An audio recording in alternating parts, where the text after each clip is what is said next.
Hi, everybody, and welcome to the Ubud Writers and Readers Festival 2024. This year, the festival returns in its 21st year with the theme Satyamvada Dharmam Chara, Speak the Truth, Practice Kindness, referring to the epic Hindu scripture Mahabharata, emphasizing truth and goodness as essential human qualities.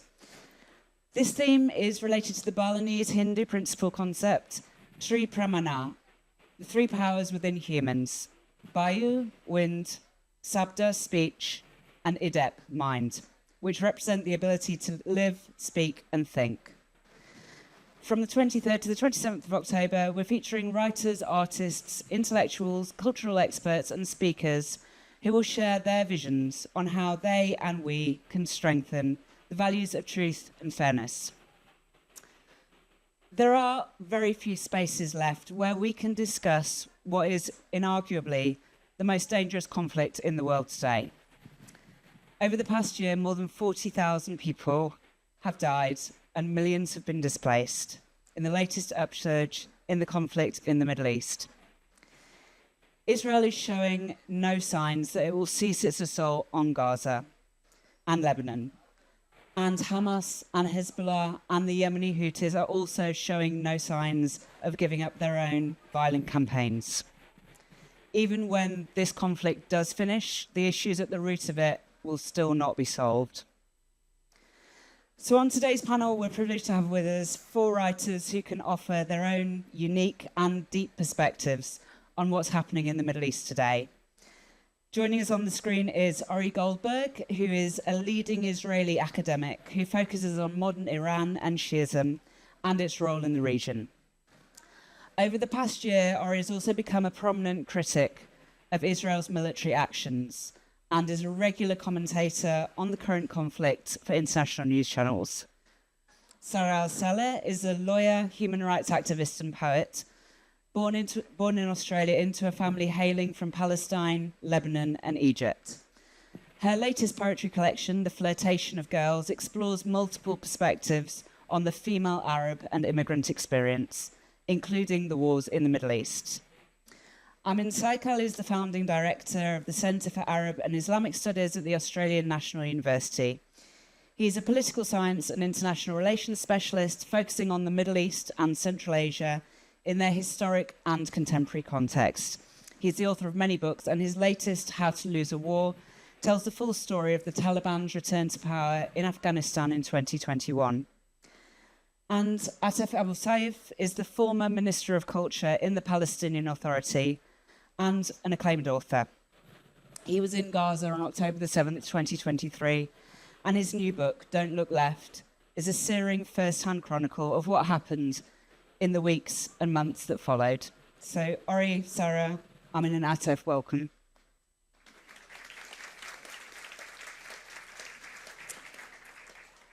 So I'll start with Ori, who I can't see, but I think you all can, right? Yeah. Ori, you focused on the role that Iran plays in the Middle East.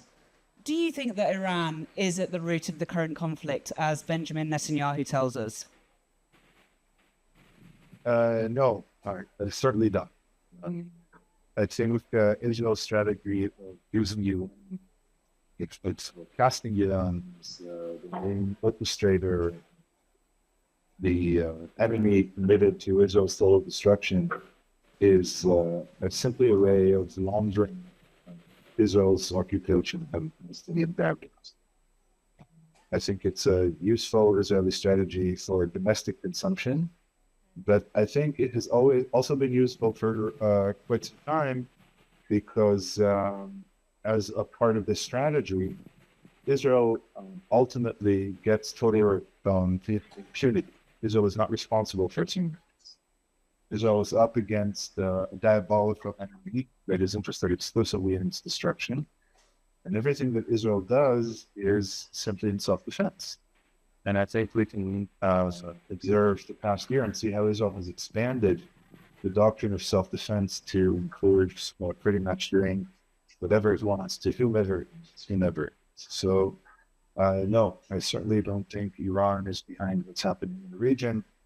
I think Israel's use of Iran, Israel's manipulation of its ongoing aspect of Iran is intentional and is meant to get Israel off the proverbial. Sarah, let's come to you. Your perspective flits between different countries in the region, including Lebanon and Palestine, and also between the immigrants' experience in Australia. Do you think there is one geographic place where we can pin down where the current conflict started? Thank you for that question, Hannah. And first, good afternoon, everyone. It's a privilege to be here speaking to you all about this issue at such a critical time. To answer that question, I think I'd rather take a step back and instead of looking at it simply as one geographical angle, rather I would like to look at the parallel lessons. So my being in Australia and growing up in Australia has actually been very insightful for me in terms of being able to see the parallels between Australia and between Israel. Now, certainly they are two distinct, countries and two distinct ongoing structural colonial events. But ultimately, first and foremost, they are both rooted in the same forces. So European, British imperial interests. An Israeli scholar, Ilan Pape, says, Israel is a straightforward settler colonial project. Zionism didn't invent anything new. It simply, was born at a time when European colonization was the historical context, and this was adjacent to that. So we know Israel is a settler colonial project. They told us that it is. Theodor Herzl, who is widely recognized as the father of modern political Zionism, said that they were interested and that was their goal to colonize. They were even considering Uganda at one point, if you look up the Uganda scheme. So similar to Australia, comparably, which happened, 250 years prior, or 200 years prior, we have two settler colonial projects. Now, the second parallel that I have that has been, I think, clear to me is the myths that were used to found these colonial projects. So in Australia, we have terra nullius, which is essentially what the myth that was used to justify the colonialism and to say, well, there are no people here. This is a barren land, right? So that's what terra nullius means. And similarly, we have in Palestine land without a people for a people without a land. We have dehumanizing narratives that were used to describe Aboriginal people in Australia in the same way that dehumanizing narratives were used to describe Arabs and Palestinians. You have Benny Morris, who is also an Israeli historian, has outlined this extensively, the use of words like vermin and other dehumanizing rhetoric to justify the colonial project. We have sort of parallels that were drawn between Arabs and the natives in the U.S., another settler colonial project. Lastly, you've got another parallel in the tactics that are used. So the way that for example, Australia maintains a system of over-incarceration of the population. It maintains an apartheid almost informally against Aboriginal people in various different ways. The Queensland Protection Act historically was an example of that. Israel has borrowed and has been inspired by and has connected with South African colonialism. Read Herzl's letter to Cecil Rhodes, and has done so inspired also by Australia. So I think for me, and we see these connections, these oppressive structures and institutions connected to this day.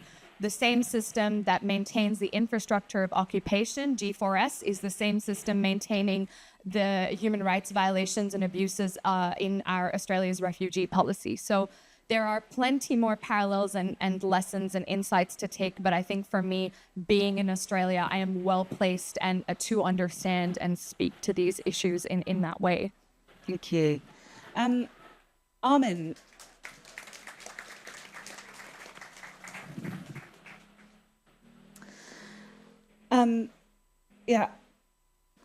Sorry, I've lost my place.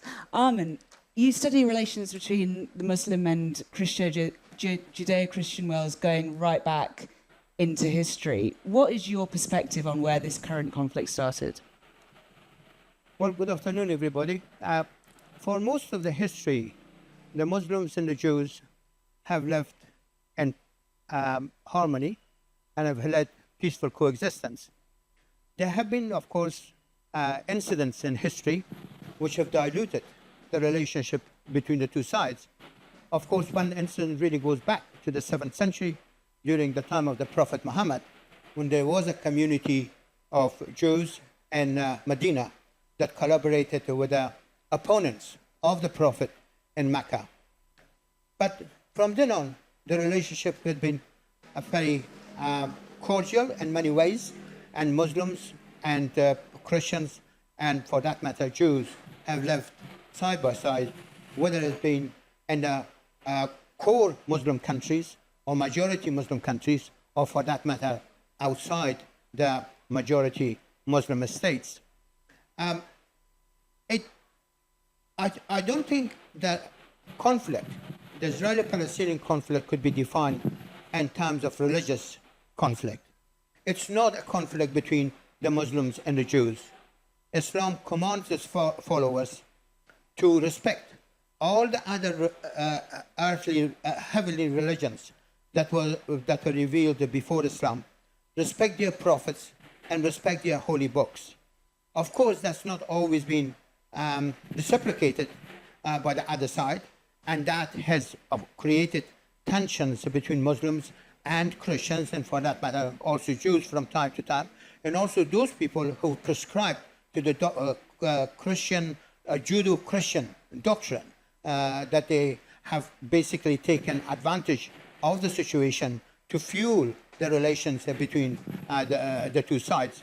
And we know in the history that what happened in terms of crusades, and how that really put a serious blot on the relationship between Muslims and the Christians, and of course the denial on the part of the Christians of the prophecy of Muhammad and so on. We know all these things have been registered in history. But, you know, on the one hand, it's very difficult and complex to define the Israeli-Palestinian dispute. But on the other hand, it is also fairly simple. It is basically conflicting claims on the part of two people over the same piece of land. And both sides have tried to advance historical evidence in order to substantiate their positions. But of course, what has really happened is since Nakba, the foundation of the State of Israel, 1947, and of course, the deprivation of the Palestinian people. And I think whenever we talk about this conflict, we cannot talk about it in vacuum. And I think the United Nations Secretary General made a very profound comment at the beginning of this Gaza conflict or Gaza war, and he said that the Hamas attack on Israel on the 7th of October did not arise from vacuum. And I think that is very correct, and that really defines the whole thing. And it's very unfortunate that when we talk about the current conflict in the region, whether it is in Gaza or in Lebanon, we do not really go back into the history to see what has happened to the Palestinian people. And these are the people who are living under occupation since the creation of the State of Israel, and of course Gaza under blockade of Israel since for something like 16 years. And when you really look at it in that context, then you find that the 7th of October was not necessarily a turning point, but rather one major incident in a history of conflict which has been going on for quite a long time. Thank you. And Atef, in your latest book, Don't Look Left, you take us with you as you live this latest Israeli assault on Gaza. It's the latest of many assaults on Gaza, of course. Where and when do you think this conflict started? Thank you very much, and thank you for having me here. Just a comment on the Christian Arab, the Christian Jewish Muslims. You know, the two greatest poets in our history, one Christian, one Jew. Samuel and Imrul Qais, if anybody knows Arabic. And any single Arab in his education, he got to remember lines by even the Prophet Muhammad in his speeches was reciting their poetry. But we never been thought if it's a Christian, Muslim, or Jew. It's Europe who brought this to us, actually. I'm sorry to say this. We never had this problem. It's Europe made their problem to us, and they want to believe. And, you know, Salah ad-Din, You know Salahuddin. You know the commander of his army was a Christian? Nobody knows this, of course, because they never teach you this in school. The commander, the Navy commander of Salahuddin, Isa al-Awwam, he was a Christian Palestinian. He was fighting the Crusades. It's Europe. They brought all of their problems from Europe and their history and their mistakes, and they want us to live with it. Anyway, thank you. This is just a side comment. I'm sorry to say it. Yeah, but you know where this conflict goes, or where it's heading. You know, I was born during the war in 1973. I didn't hear the bombing at that time. I was just a kid. You know, it was August 1973. The war broke out in October. You know, this is.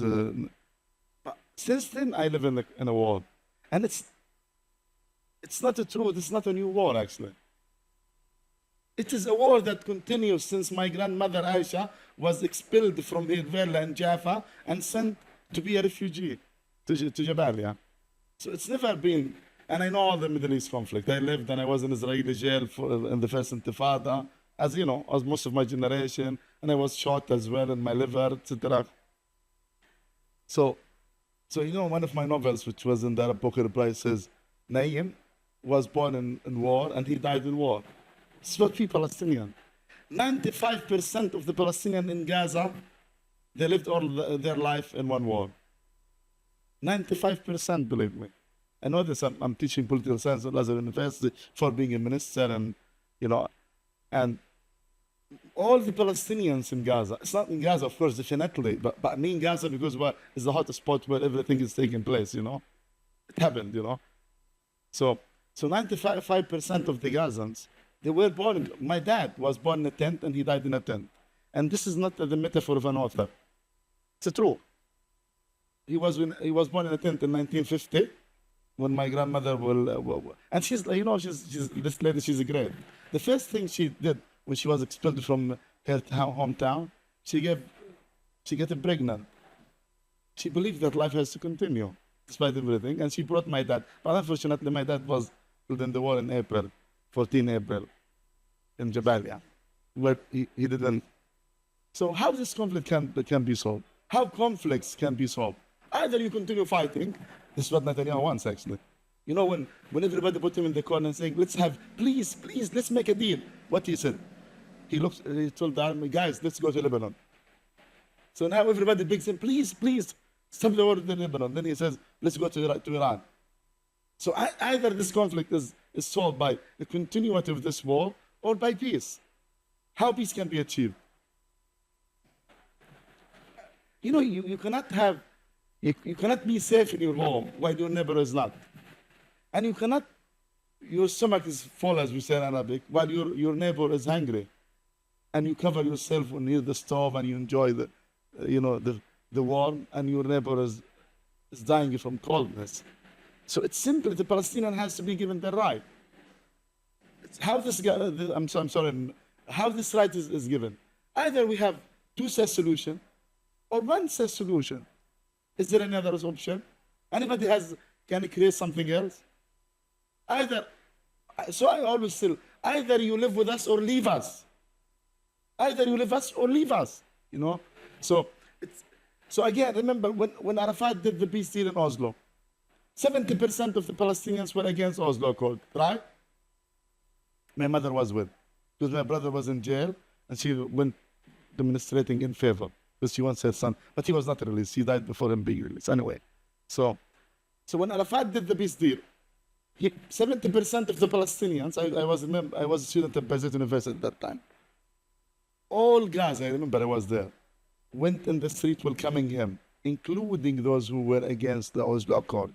Because in Oslo Accord, what Arafat did for the Palestinian, he accepted 20% of the homeland of his father, the country, his homeland, fathers and grandfathers' homeland, and accepted to have 20%. And this is unfair. Believe me, it's unfair. But anyway, then he managed to convince the Palestinians, guys, if we want to live in peace, we have to accept this. So everybody in Gaza will come to him. But what happened to Rabin? Anybody remembers? Anybody remembers what happened to Rabin? He was killed in the middle of Tel Aviv. Arafat was thrown in flowers. So So it's simply this conflict. So either we have a two-state solution, which unfortunately Israel government managed to make into a nightmare. You know, even this 20%, they wanted to share it. They want until now even. They want to share it, including your grandfather's house in Jerusalem. They want to divide every single house in Jerusalem. This is not a metaphor, by the way. It's true. Every single house in all city, they want to divide it from the middle if they don't take it, you know. So, of course, in every society there are fundamentalists and ultra-right, you know, every society. But when the political mind of any state allows those to control the discourse of normal daily life in the country, then this reflects a lot about I think you talked about the colonial project. I believe Israel is not a Jewish state, you know. It's a colonial project. It's very simple, you know. So for this, you can understand why countries, your country, and America, for example. Wow, it's the same project, you know. So we never had a problem with Jews. And I remember my grandmother, Aisha, our neighbor in Jaffa were Jew. But she never hated them. Even I remember she was using some Hebrew words even sometimes, you know, not just remembering it for fun, like as she knows it when she was a child. So we never had a problem with Jew. So either you have two-state solution, which Israel turned into a nightmare, or you have one-state solution. And unfortunately, both the projects are refused either theoretically or practically by Israel, or you have two-state solution on 1947 partition plan, you know, which is the original plan to divide the country. So, but again, I think this conflict is lasting for this long. It's not because of Israel. It's because of the international community. Israel is the only state in the world that was made by an international decree, right? It's the only state. Out of 194 member states, Israel is the only state where the Assembly of the United Nations decided to have a state for them and divided the country of others to have it, you know. And it's the only state in the world that never applied any of the United Nations resolutions. And it's the only state that in history of the United Nations declared the head of the United Nations, Mr. Grant, is personally granta. You know, they declared him personally granta. And you know this, if Turkey did it, they will kick it from the United Nations next day. If Austria did it, any country that, if any country does so, they will kick them out of the United Nations. But nobody, well, you know. So it's very simple. The inability of the international community to act, to impose, remember, peace needs to be imposed. Believe me, in this conflict, you have to enforce peace. You have to force the parties. And I was in Gaza. I spent 3 months in Gaza in the war, and afterward, you know. And always I said, Netanyahu will never stop the war. And believe me, if Hamas gives him the prisoners and everything, he will not stop the war. He doesn't want. It's very simple. But of course, America can force him. Remember in the last moment I'm going to say, in Madrid peace process 1991, the conference was. Shamir didn't want to attend, right? He didn't want. Everybody in the Middle East, including Arafat, King Hussein, late King Hussein, Mubarak, said we're going. Only Shamir said, I'm not going. It's just very simple. Bush, the father, I remember, he was the president. He said, okay, next year I'm not going to sign the assistance, the annual assistance, which was 10 million per year, but which stands for like 10 million, 50 million anyway. Next day, Shamir was in Oslo, in Madrid. Next day, he took the plane, and he was before. So the international community can act against this unwillingness of Israel to have peace. But it doesn't want. So you blame Israel, yeah, you have to blame Israel. But we have to blame our word. Can you believe it? Until now, we picked your countries to recognize us as a state. Can you believe it? Hey. Atef, can I just stop you for one moment? Yes. As you were talking about two-state solution, I think I heard you say it's dead. Can you just explain? I mean, I think that Atef eventually made the comment that it's an untenable, unsustainable solution. The reason being is that already we have compromised too much already. We have lost a big chunk of our homelands, our homes, but also more importantly, the way that it is now, the way that geographically you have the occupied Palestinian territories fractured from the Palestinians who are in Israel, or what we call 48, as well as in Gaza. Right now, what you have are a series of what we call Bantustans, almost like Swiss cheese, right? And fragmentation that is deliberate, a division maintained by apartheid walls, by checkpoints that are deliberate, resource allocation, land theft, home dispossession, and home theft as well. So all of that, I think, is a deliberate way to maintain the status quo of keeping Palestinians subjugated under a system of racial domination and control. So any two-state solution is going to be indeed a huge compromise already to a situation that is extremely unjust and unfair. And I think I'll leave it at that. Maybe Ori has something to add. Yeah, Ori, what are your thoughts on that from your position as an Israeli? There we go. I don't know that I'm qualified to speak for my countrymen at this point in time, but I am an Israeli. It's very much the case. And I have to say, of course, everything that was said is true.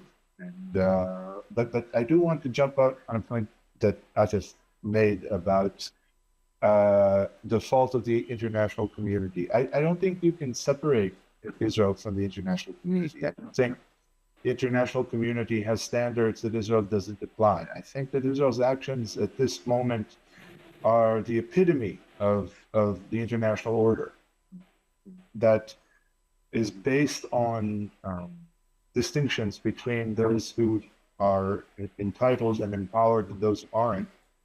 Distinctions that are so deep, they're transparent. They are the foundations of the system. That's how transparent they are. And I think that what this conflict is showing the world, whether the world likes it or not, is how flawed and how marred and how tainted these foundations are, how shaky they are, how unstable they are. Because if this can happen, and what is happening now is probably the worst, I don't even want to call it an incident. This is the worst that an established member of the international community has ever done. And the estimate of 40,000 or more than 40,000 is very much a conservative one. I think it's safe to say, without requiring detailed numbers, that there isn't a single Gazan who has been left unscathed for the past year. They killed, starved, sick, injured, missing, orphans, amputee. It doesn't matter. I don't think there's a single life in Gaza that has remained unscathed by Israel's actions. And I think that the lesson for the world here, which of course is everything that has been described Israel is doing for Palestinians, but the lesson for the world here is how quickly the well-established norm-based international order can turn, how powerfully and intensively it can curb it. Because that's what we're seeing here now. It's easy to describe Israel as a rogue state. Israel's gone off the bend. Israel's gone crazy. It's being led by an extremist government. I'll see that and raise that and tell you that a lot of people in Israel who consider themselves centrists or center-left, that's what they're saying. They're saying, of course we wouldn't do that. This is just our crazy government. It's an illegitimate government. It shouldn't be in power. And of course, what they're doing now is not what we would do if we were in power. But effectively speaking, Israel supports the war. Great majority of the Jewish public supports the genocide, supports the war in Lebanon. And one of the reasons that this support is so strong is because they've never been given any incentive to question that support. This isn't just an Israeli matter. The world has stood behind Israel for the past year. And I think going back to history and documenting the evils of the occupation is certainly, they're certainly all true. I think that may miss this powerful lesson, the powerful lesson of the moment. The powerful lesson of the moment, and I'm using dramatic words, but I think they're apt, is that the world is sick. Israel is not an anomaly. Israel is not an alien being come to take all of the same people over. Israel is what happens when this order is left unchecked, when it's not criticized, when it's seen as the default and as the beginning. And in that sense, again, Israel is not perverse. Israel is what it is. But it is what it is because that's the way the world works.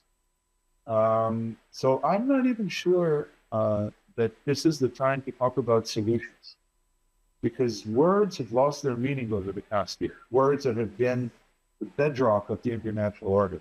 What does war mean? Is this a war? We call it a war in Israel. Is it a war? Is it genocide or war? What does peace mean? Who can establish peace after what has happened throughout this year? I think that, I'll end by agreeing with, something that I just said. I think peace can only be enforced now. I don't think peace will come organically.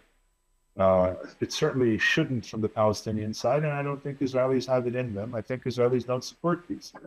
So I think peace can be enforced, but I think the enforcement of peace should be acknowledged as the beginning of a very, very lengthy process in which the kind of international community and the leaders of the global north, certainly, but also of the global south, look deeply into their own hearts and try and understand the sickness and then begin the process of remedying it. And I think that the first stage, and this as an Israeli is probably the most essential thing for us, the first stage is to just stay silent once the hostility stops, once the killing stops, is just to stay silent and for the first time, pretty much forever, let the Palestinian voice be heard.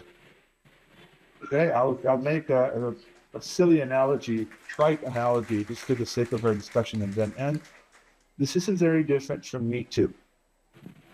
Okay? Before there was rectification for Me Too, there had to be a stage where the people who had enforced the patriarchal oppression that Me Too rose to protest, these people just stayed silent, just had to listen, just had to come to terms with what they did, and those terms were not theirs.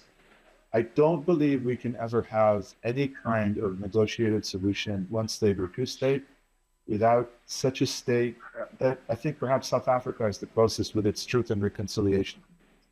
I don't think anything can happen once a peace, sort of peace, is enforced without truth and reconciliation.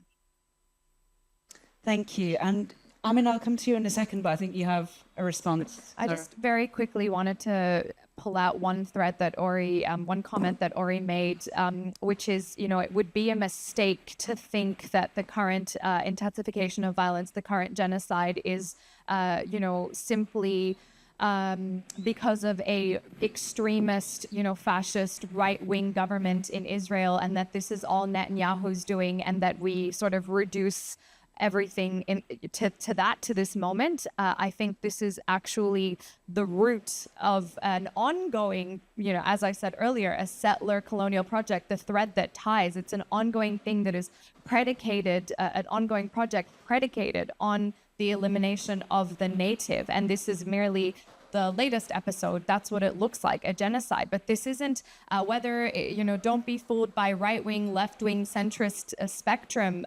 Ultimately, Israel has and will always be, in its current form, a settler colonial project that is invested in maintaining or having the most amount of land with the least amount of Palestinian people. It doesn't matter where the government of the day lies on the spectrum. So I really want to make that clear.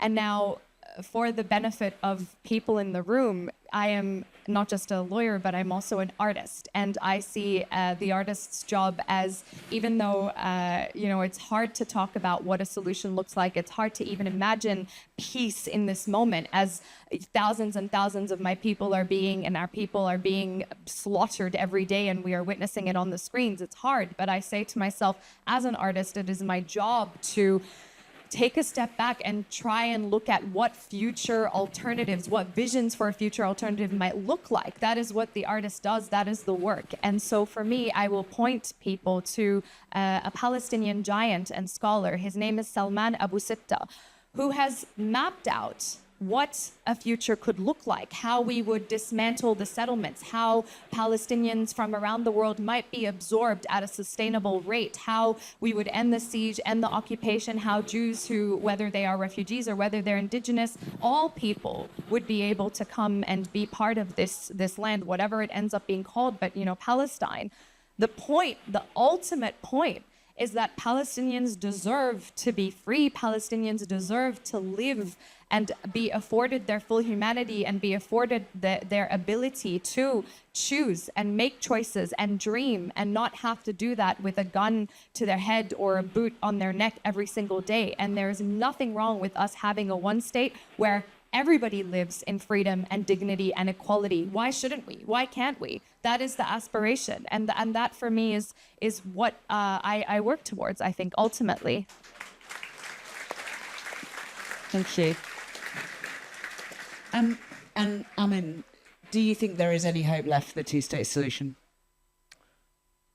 I think what deeply concerns me, and I think it should also concern Israeli leaders, that Israel as a colonial settler state was established in bloodshed and has continued to exist in bloodshed.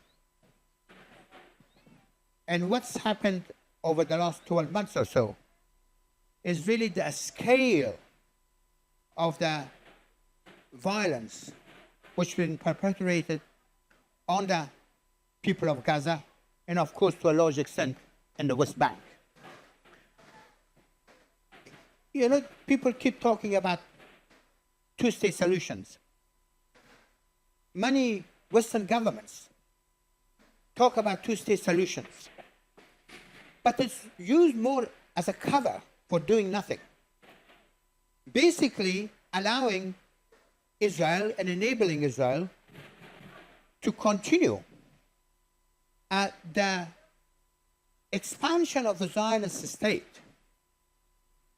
I mean, now some of the Israeli leaders, more importantly, the Minister for National Security and Minister for Finance, have come out that they do strongly believe in the greater Israel, from river to river. But lately, they've even claimed that part of Lebanon has been part of the promised land to the Jewish people. What they really try to do, Israeli leaders, and particularly under Prime Minister Netanyahu, to conflate Zionism with Judaism, while the two are two separate entities.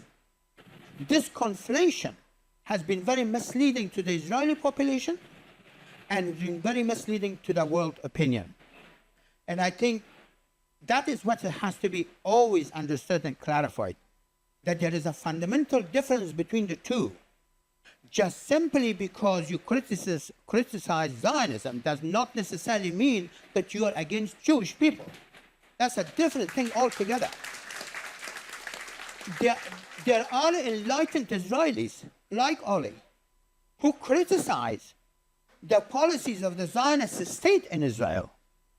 Not necessarily the Jewish people. There are many Jewish people inside Israel and outside Israel who totally disassociate themselves with the scale of atrocities which have been taking place, whether it's in Gaza or for that matter, in Lebanon, which is now linked to this whole Israeli-Palestinian conflict. But it is part of a much wider agenda. And the wider agenda is that we are going to create a greater Israel. While absolutely they know that, the Israeli leaders, that Israel's freedom and security are intertwined with the Palestinian freedom and security. If there is no freedom and security for the Palestinians, there is going to be no security and freedom for Israelis. The Middle East is now on the course of a very long and enduring conflict. If the current Israeli leadership pursue the policies that they are pursuing at the moment, I don't see grounds for a two-state solution or one-state solution. And in a foreseeable future, if the current wave really continues, Israel has already made it clear that they won't agree to a two-state solution. They won't agree to one-state solution because they've already declared the national identity of Israel as a Jewish state. And therefore, we will exclude everybody else. Then the question is, what does precisely Israel want? Does it really want peace and security in the long run for itself and for the region? Or does it really want a greater Israel continuation of the current bloodshed and conflict? And I think it is the responsibility of the international community, and more specifically the United States, to put its foot down and stop supply of arms to Israel. That is the only solution that I can see. Thank you. Ori, please go ahead. Are you on mute again? I know. There we go. I muted myself. I just want to jump on that point and say that this whole greater Israel narrative certainly exists. Its most vocal proponents occupy important positions in the Israeli government. But I think ascribing Israel's vehemence and Israel's will for annihilation to this narrative of settlements, of expansion, and so on and so forth, I think that might miss, again, for me, the crucial point. These people, the greater Israel people, the settlers, they're certainly powerful. They are very sectorial, and I think the great majority of public opinion in Israel does not support them. But the point is that the great majority of public opinion in Israel supports the genocide and supports the forever war that we just heard described. They don't think there's any other option, and I think that is probably the worst aspect of this genocide, of this conflict of the man. The total dehumanization that Israel has carried out with regard to the Palestinians since its establishment and even before, it has resulted in our own dehumanization. Israel has dehumanized itself by dehumanizing the Palestinians. And the indifference and the reluctance and the grim outlook, but still the conviction that war is the only option, that is probably the worst thing and the most urgent lesson I hope that I can present you from Israel. This is, I think, the most urgent thing the world has to take into consideration. This isn't, there are some fervent ideologues, certainly. There are settlers who are making their provocations. There are settlers who might even try to settle in Gaza, although I don't see that happening anytime soon. But the real horror that is happening here now is the indifference that breeds willingness, since it doesn't matter anymore. Since they're not real people, to go back to Saif's point, since this isn't really happening to real people, what does it matter? I mean, the formal demand that Israel has made in negotiations with Hamas and with Lebanon is complete freedom of action. Complete freedom of action means that we get to kill anybody we want, whenever we want, for as long as we want. That means that we don't see the people on the other side as actual people, which means that we are ensconced in the solipsistic bubble of our own nation. We really do believe we are the only real people here. And I think that is much, much worse and much more important and much more urgent than dealing with narratives like Greater Israel.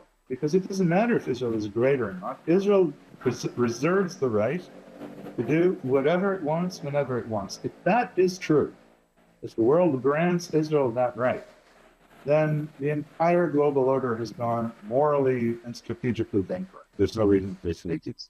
So I wanted to jump in and make that point after hearing about the greater Israel narrative.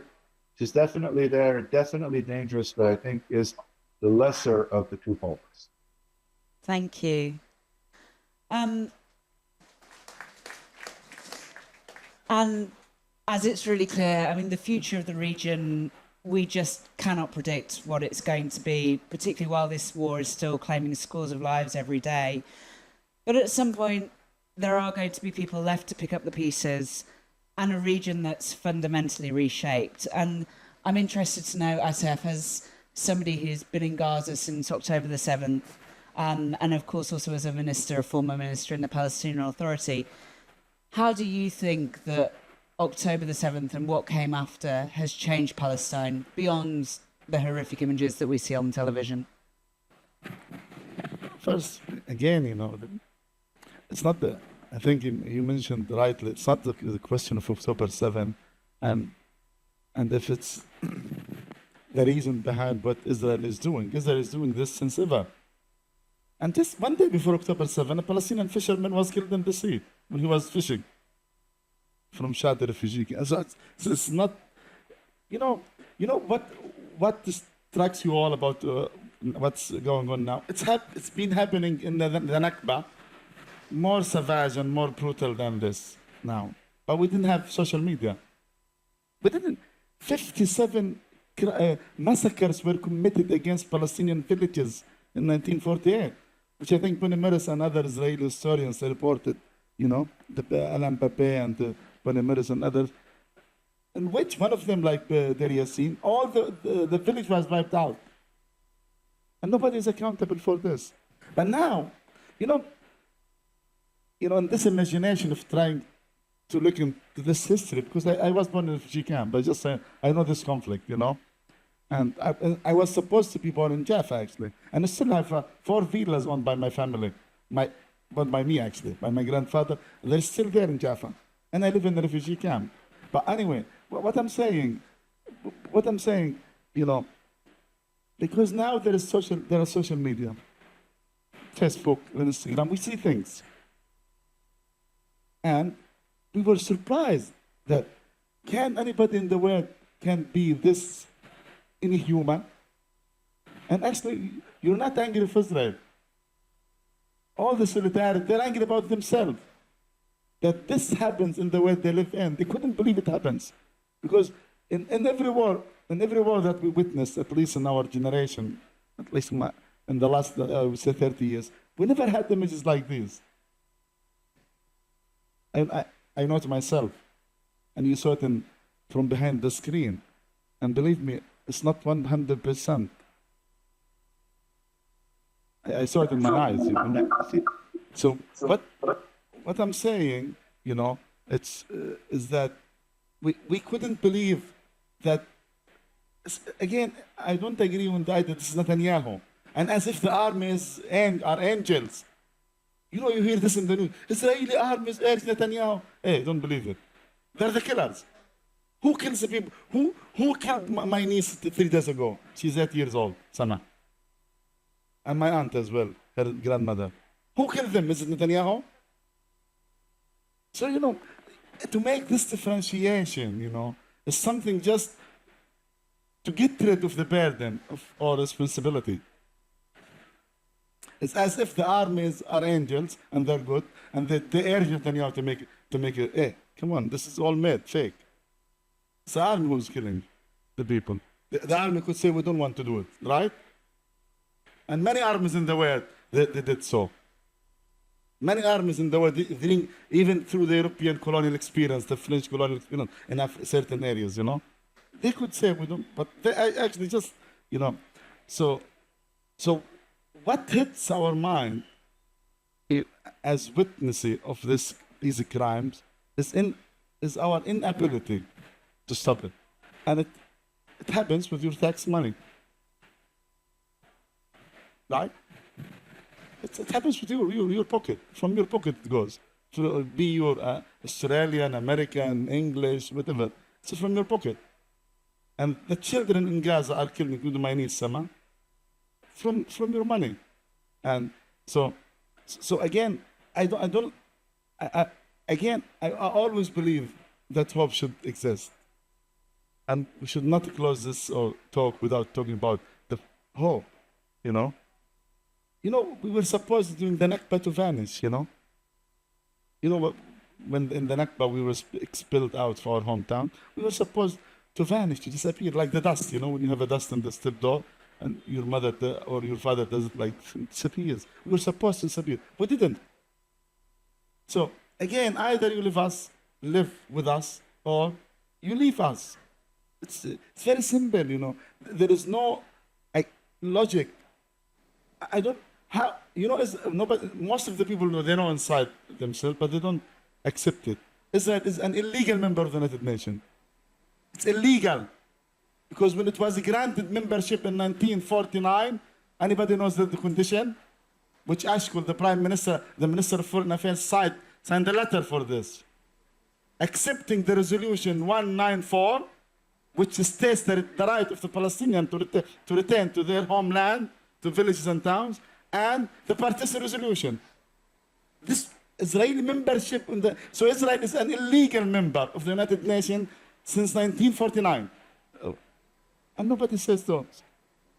And until now they negotiate if Palestinians have the right to have a state or not. I'm sorry.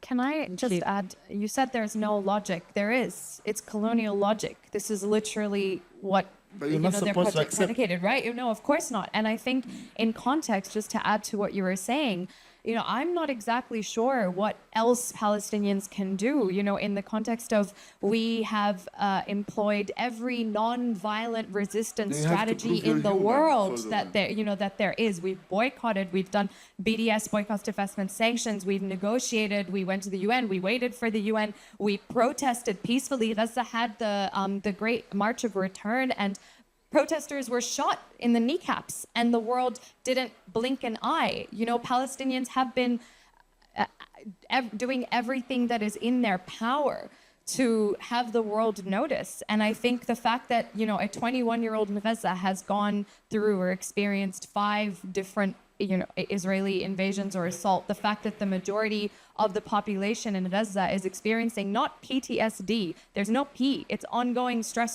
traumatic stress disorder, there's no P in that. Palestinians are expected to die. We are expected to collaborate in our own death, to roll over and go quietly. Like you say, they wanted us to disappear like the dust. And the thing is, Israel has the power and is continually inflicting violence on us in every way, in every day. And it does so with full impunity, with no accountability, which will, of course, be integral if ever there were a future, you know, where there is justice and where there is peace. And there have been countless reports, Palestinian NGOs, Israeli NGOs, human rights organizations, Amnesty, Human Rights Watch, you know, thousands and thousands of reports. And I think if the world just started to pay attention on October 7, then we obviously have a problem. And we need to ask ourselves why October 7 was when people pressed start, not October 6 or 5 or 4, if you want to go to 1948 and the Nakba and everything that has happened since. So finally, what is our role, especially if you are from a place such as Australia, or especially, I would say, the US in particular? You have a role to play, to call our governments to impose sanctions, to impose trade sanctions and an arms embargo. It is the only way. The international community has failed time and time again, and as a matter of fact, has probably been complicit. The way that it is set up and designed has maintained these structures, but we do have the power to change that. We need to act. Gaza and the people in Gaza need us to act. There's no time for despair. There's no time to say, well, it's not working. There's no time. If, you know, what's the alternative? Nothing? If the alternative is nothing, I'd rather try everything that I can, every tactic in the book. There's no guarantee that it would work, but at this stage, what else? What else? What else? Good. Ori, if I can come back to you for a second and sort of looking at the broader geopolitical picture, do you think what has happened in the past year is going to fundamentally shift the relations between the US and Israel and Iran? I managed to unmute myself before replying, so that's also It's progress. away. Look, there's a real debate going on in the pundit community, scholars, pundits, Iran watchers, Zeus watchers. Is this an Israeli-American conspiracy, or Israel and the United States in cahoots to start a regional war? Are they trying to draw Iran in? There are a lot of smart people who are saying that that's the case, and considering America's support for Israel, I don't think that what they're saying is far-fetched. But I'm on the other side. I think the United States supports Israel in ways that are exceedingly detrimental to everyone involved, including the United States. But I don't think the United States is interested in a regional war, and I don't think Iran is interested in a region.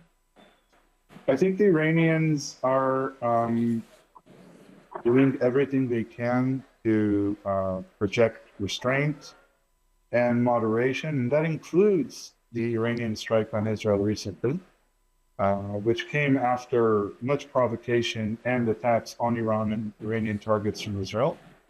I don't think the relationship will change, but I do think that gradually, as Israel grows more and more solipsistic, as Israel detaches itself from all of its circles of support, I think that Israel has worked very hard to create a relationship and inequality in the global mind. That is, where Israel is good, Iran is bad.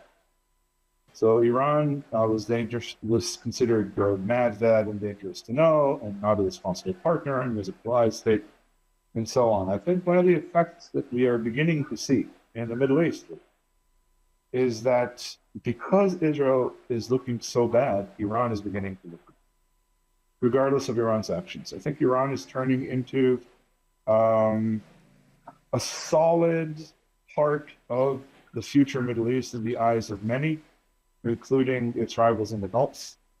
And I think the new administration that will come into power in the United States in January will be facing that reality. Generally, I think that tectonic plates are shifting in the Middle East and all over the world. I'm saying tectonic because they're really not on the surface, but I think Israel has lost a great deal of its political stature all over the world, even though governments continue to support it. I think Israel is becoming a liability. And I think the relationship will change gradually if this pattern holds. I think we will see countries edging away from Israel gradually, certainly once peace is imposed. And I think we will see Iran become, if it manages to hold its current position, we will see Iran achieve greater international recognition, and we will see Iran consulted with, we will see an Iran that is an integral part of the Middle East following the end of this chance. Let me just think, of course. On the question of Iran, I do not believe for a minute that the Iranian Islamic regime, whatever one thinks of that or view that regime, wants a war with Israel or can afford a war with Israel. Iran faces enormous internal challenges as well as foreign policy complications. The recently elected president of Iran, Masoud Pezeshkian, he's won the election on the promise of bringing about the structural reforms in the economy, the social landscape, and indeed the political system. He's not going to really rock the boat, but he definitely wants to be in a position to at least to smooth out the rough edges. Because the regime has lost much of its original glass with the Iranian public. The Iranian public, in fact, from what one can gather, many of them, they want to see the back of this regime. But the regime also is in control of all the instrumentalities of state power, including the Islamic Revolutionary Guard, the Besieged, the revolutionary committees, the intelligence services, and everything else, and therefore capable of maintaining public order on the basis of imposition, not necessarily acquisition and consent of the public. But if Israel continues to provoke Iran, as it has been trying to do so, particularly in the last year, with an attack on an Iranian consulate in Damascus, and then killing Iranian commanders, and killing the political leader of Hamas as the guest of the Iranian government in Tehran, that is Ismail Haniyeh, and then killing Hezbollah leader and other commanders. Iran, in order to maintain that deterrence that is established with Israel, it has needed to act. But so far, Iran has acted within a limit. Its action has been incredibly measured, not to invite a massive Israeli responses. But we also know, and perhaps Ori can explain this more, that Netanyahu leadership wants a war with Iran, but not on its own. He does not want Israel to fight Iran on its own. He wants the United States to come into this war. But so far, Washington has resisted that. But that does not mean that that resistance will fade, completely, particularly if the forthcoming American election results in the election of the former President Donald Trump. Trump has already made it clear that if he wins the power, then Israel can have whatever it really wants in the region, including annexation. If Trump comes to power, Netanyahu will announce the annexation of the West Bank formally and the annexation of Gaza. If I can jump in here for a second, I'm not sure I agree with your assessment of Trump. I think Trump may allow Israel to do whatever it wants, but Trump, more than Harris, doesn't want a war. Trump's voters don't want a ground war in which American forces are involved. But I want to say something else. Our discussion so far has, been carried out under an assumption that Israel is succeeding in carrying out its plans or its desires or even in imposing its will. But from the perspective of an Israeli who's living in Israel, Israel is failing abysmally. Israel has not met any of its stated war goals. It has not eliminated Hamas. It has not eliminated Hezbollah. It hasn't returned the hostages. Israel is sinking. The situation inside Israel is as bad as it's ever been. Prices are rising almost on a daily basis. Businesses are closing. Investments are disappearing. Public systems are not functioning because who knows? Rockets are fired into the Israeli heartland on a daily basis if anybody wants to fire them. Every part of Israel is under potential fire from someone. So when you're looking at Israel and thinking that this is some sort of plan being fulfilled, it isn't. Israel is imploding. The government's not functioning. Trains are not running on time. The transportation system is faltering. Israel is not succeeding. Israel is sinking into a sort of a war that it can't win. Even this plan to bring the United States into a war with Iran, that's not working. When Israel wanted to strike Iran, what the United States did was leak secret Pentagon documents showing Israel's secret preparations for this attack. And Israeli media reported yesterday that the strike will be postponed because of this leak. So Israel is not even succeeding in bringing the United States in on its side. And yes, Israel is doing an unbelievable amount of killing and of course should be condemned, and all of this is truly happening. But this isn't an indication of Israeli success. This is an indication of Israeli weakness and failure and fear and a complete sense of disorientation and dehumanization with regard to ourselves, not with regard to everyone around us. So I would ask you to consider this point when you're thinking about the state of the Middle East. Thank you, Ori. We're going to have about 10 or 15 minutes for questions, but first of all, I believe, Sarah, you have something you want to wrap up. This gap. Yeah. One. Thank you. There we go.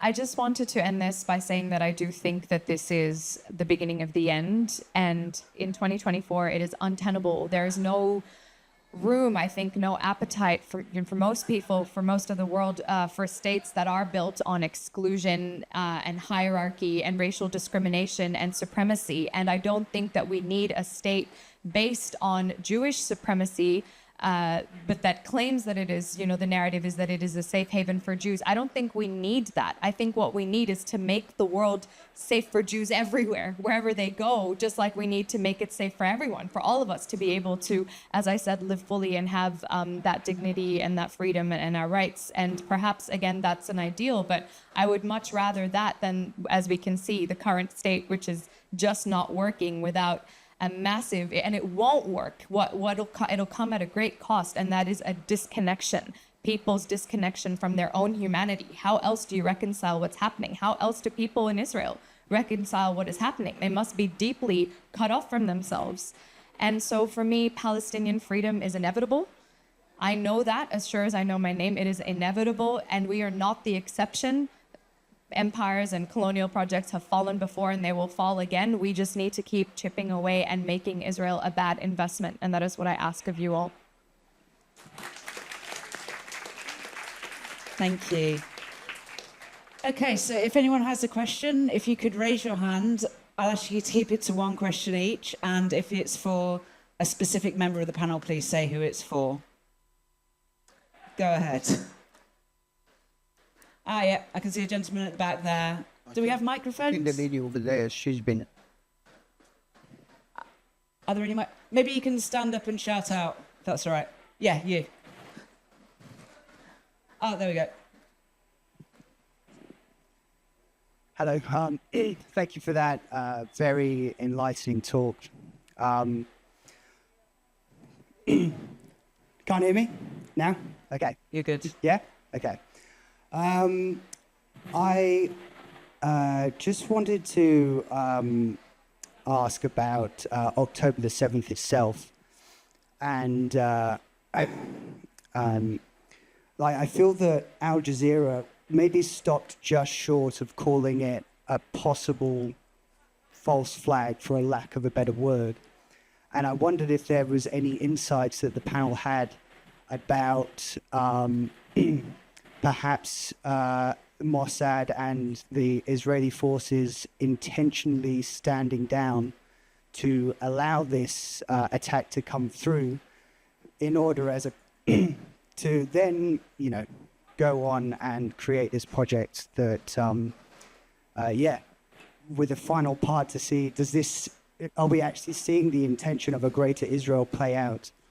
Actually. Okay. Thank you. Atef, would you like to answer that one? Sure. Nobody actually knows the true story of October 7. Nobody knows exactly who he is.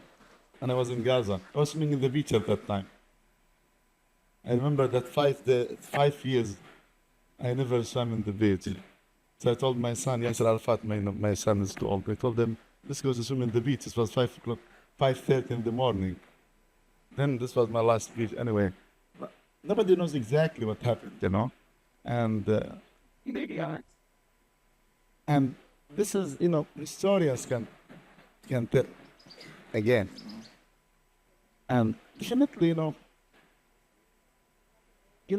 the majority of the people of Gaza, I remember I was teaching political science introduction to not introduction, political theory. This was third year of the university, Lazar University of Gaza. And I had 158 students in front of me, girls and boys. They were third year men. This means they are 21. Then I asked, anybody ever left Gaza? Just one girl raised her hand. One girl, she raised her hand and she said, yes, I went to Egypt. So, this is, so you cannot just tell exactly what happened, and you cannot use what happened as a justification for what Israel is doing, because Israel is doing this every day. And we forgot about, you mentioned West Bank. The average of West Bank killing now, 10. Sometimes it's 18, like Tulkarm the other day. Sometimes it's 8. So the average. And this is the highest number, ever in. So I don't know exactly what happened in October, because many images came from Israeli media as well.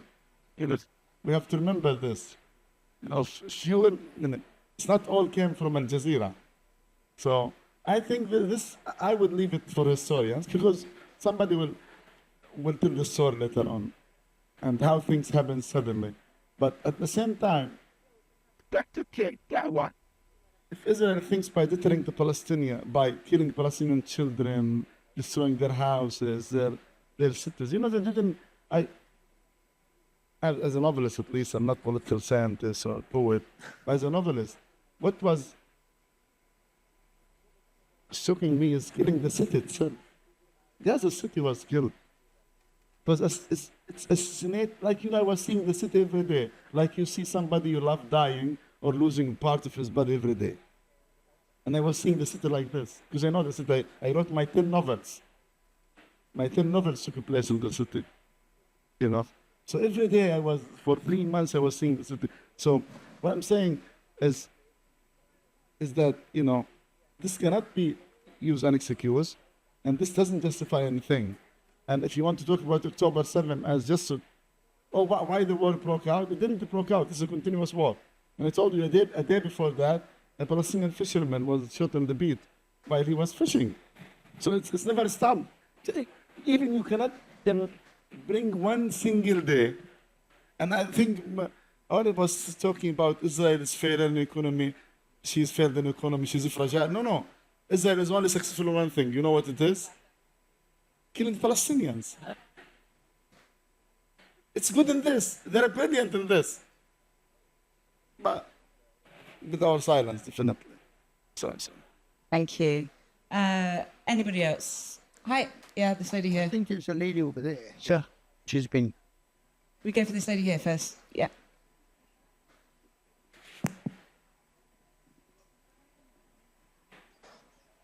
Thank you very much. My name is Aisha. I'm from Indonesia. But the U.S. politics have been my interest for so long.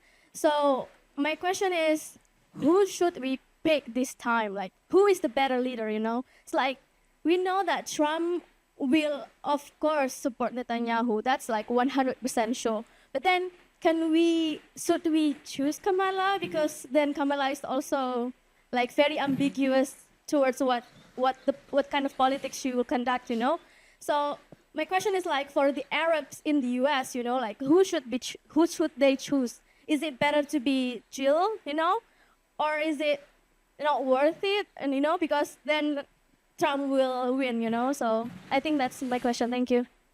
I think, who would like to answer it? Sara, Amin? The strategic partnership that has been forged between the United States and Israel since the late 1950s has really, in many ways, turned Israel into 51st states of the United States.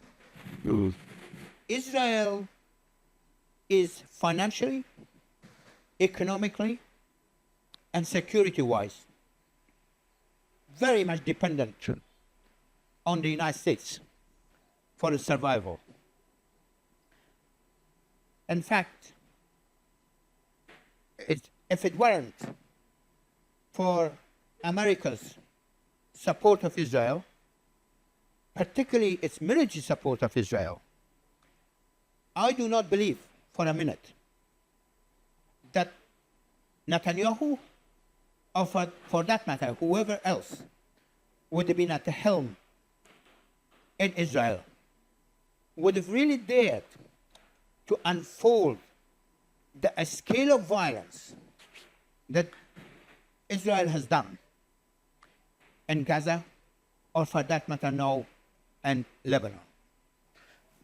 Many of these bombs, the 2,000-pound bombs, which are dropped in Gaza, which are dropped in Lebanon, which are maybe dropped now in Iran as a retaliation. These are American-made bombs, don't forget that. The planes which drop these bombs, these are American-made planes. These are F-35, the most advanced jets in American arsenals. And the United States keep resupplying Israel. I think at one point that I agree with Ori, and that is that Israel has become one of the most vulnerable states in the world. When I was saying that Iran does not want war, because Iran cannot really afford it, but if it has to fight it, it is preparing for it. But Israel is also very vulnerable. Israel in many ways cannot afford it either. But if you have people in position of power in Israel, as you do in the case of Prime Minister Netanyahu and his extremist supporters, then the war may be a cover for their domestic failures and for their foreign policy failures. But provided that the United States comes into this war, and that is this is the strategy that they're pursuing. And we will see how, whether this is strategy, where is that going to go, and where that's likely to end up. Okay. Yes, And we had a question over here. Okay, so the question was, for Netanyahu, this attack came at an incredibly expedient time. He's facing increasing domestic opposition, facing possible court charges as well. What's your thoughts on that? This domestic opposition is not as extreme or as intense as you might think. The Israelis don't like Netanyahu. They don't trust him personally, but ultimately they don't object to his politics. The great majority of Israeli Jews they support Netanyahu's war.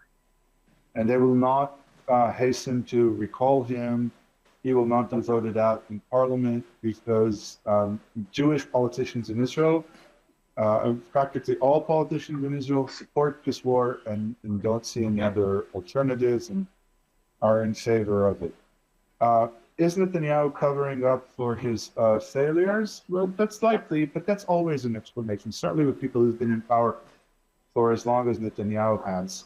I think focusing on the personal conspiracies or on the ulterior motives or on the secret machinations is wrong in this case.